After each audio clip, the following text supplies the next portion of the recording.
എന്നെ പോലെ നല്ലൊരു അമ്മായിയമ്മ പൂർണിമയ്ക്ക് സുപ്രിയയ്ക്ക് ഒറ്റക്കാലി തപസ് ചെയ്താൽ കിട്ടത്തില്ല. പറയണേ പറയണേ കണ്ടാ പറയണ കേട്ടോ. അങ്ങനെ എന്നെ പറഞ്ഞേക്കാം. തീർച്ചയായിട്ടും പറഞ്ഞേക്കണം. അല്ല അത് ഞാൻ ഒന്നിനില്ല അമ്മായിയമ്മ. ഞാൻ അത് തന്നെയാ പറയാവുന്നേ. അതായത് സാധാരണ ആ ജില്ലയിലേക്കേ ഞാൻ വരുന്നില്ല. നിങ്ങളായി നിങ്ങളുടെ പാടായി നീ പടം ഡയറക്റ്റ് ചെയ്യുകയോ പ്രൊഡ്യൂസ് ചെയ്യുകയോ തലകുത്തി നിൽക്കുകയോ, മറ്റവൻ MGR ആയിട്ട് അഭിനയിക്കുന്നു, വേറെ ഏതാണ്ടൊക്കെ ആയിട്ട് അഭിനയിക്കുന്നു, പൂർണിമ അഭിനയിക്കുന്നു. എൻ്റെ മക്കളെ നന്നായിരിക്കട്ടെ. ഓണത്തിനും പിറന്നാളിനും ഒക്കെ സാരി ഗീരി അതും ഇതും എല്ലാം കൊണ്ടുതരും. സ്വർണ്ണം വരെ വാശിയുള്ള സന്തോഷം. ഇത് മതി.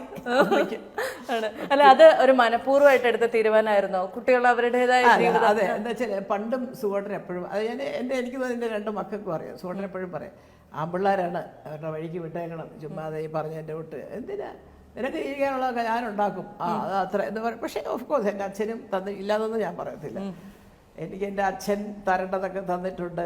സുഖേട്ടനുണ്ടാക്കേണ്ടതൊക്കെ അതിൻ്റെ 3 ഇരട്ടി ഉണ്ടാക്കിയിട്ടുണ്ട്. കേരളത്തിലെ പല സ്ഥലത്തും കുട്ടിക്കാനം പീരുവേട് ഏരിയ തൊട്ട് കാന്തല്ലൂർ മൂന്നാർ തൊട്ട് മദ്രാസ് തിരുവനന്തപുരം എല്ലായിടത്തും ഭൂമിയും വീടും ഒക്കെ വാങ്ങിച്ച്.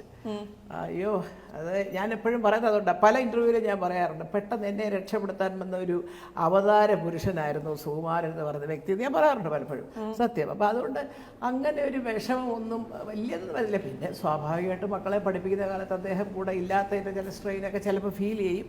അതൊക്കെ നമ്മുടെ കുടുംബത്തിനകത്ത് തന്നെ തട്ടിത്തൂത്തൊക്കെ അങ്ങ് പോകും.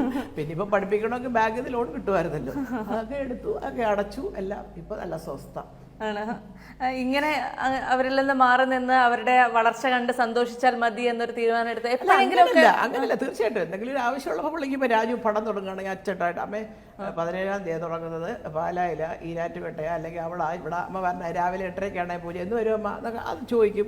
ഇന്ദ്രനും അതുപോലെ വീട് പണി നടക്കുകയാണ്. അപ്പോൾ ഓരോരോ കാര്യങ്ങൾ വരുമ്പോൾ അമ്മ ഇതാണ് അങ്ങനെയാണ് ഇങ്ങനെയാണ്. മിക്കവാറും ഡിസംബറിലായിരിക്കും പാല് കാച്ചി കേട്ട അങ്ങനെയുള്ള കാര്യങ്ങളെല്ലാം അന്നന്ന് അല്ലെങ്കിൽ 2 ദിവസം കൂടുമ്പോഴെങ്കിലും വിളിക്കും. പിന്നെ പൂർണ്ണിമയൊക്കെ വാട്സപ്പ് മെസ്സേജ് മിക്കവാറും എല്ലാ കാര്യങ്ങളും അയക്കും. പിള്ളേരുമായിട്ട് ഞാനിങ്ങനെ ചിലയ്ക്കും. ഒരാള് ഭയങ്കര കാർ ക്രൈസ് ഉള്ള ആള്, മറ്റേ ആള് ഭയങ്കര ബൈക്ക് ക്രൈസ് ഉള്ള ആള്. അമ്മയ്ക്ക് എന്താ ക്രൈസ് ഉള്ളത്? എനിക്ക് എഴുന്നേറ്റ് നടന്നാ മതി.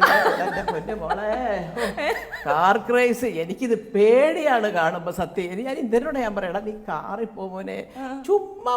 രാജുവിന് എത്ര 4-5 കാർ വീട്ടിൽ കിടപ്പുണ്ട്, ഇന്ദ്രനും ഉണ്ട് 2-3 കാറ്.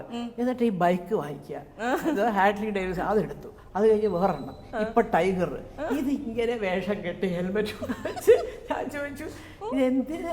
അമ്മ ചുമ്മാ അമ്മയ്ക്ക് അറിയാൻ വയ്യ, അമ്മ ഇതിന്റെ പുറകിലോട്ട് കയറിയിരിക്കാൻ ഞാൻ പറഞ്ഞ. എന്നിട്ട് അവൾ 2 പേരും കൂടെ വീണിട്ട് വേണം എൻ്റെ കാലൊടിയാൻ. എൻ്റെ പിന്നെ ബൈക്കിൽ പോയാൽ ഞാൻ പറഞ്ഞാ നീ സൂക്ഷിച്ചു പോകും. പക്ഷെ ഇപ്പോഴത്തെ നമ്മുടെ ട്രാഫിക് കണ്ടിട്ടില്ലേ എന്തെല്ലാം നടക്കുന്നു. എതിരെ വരുന്നവർ ഏത് കോലത്തിലാണ് വരുന്നത് ആർക്കറിയാം.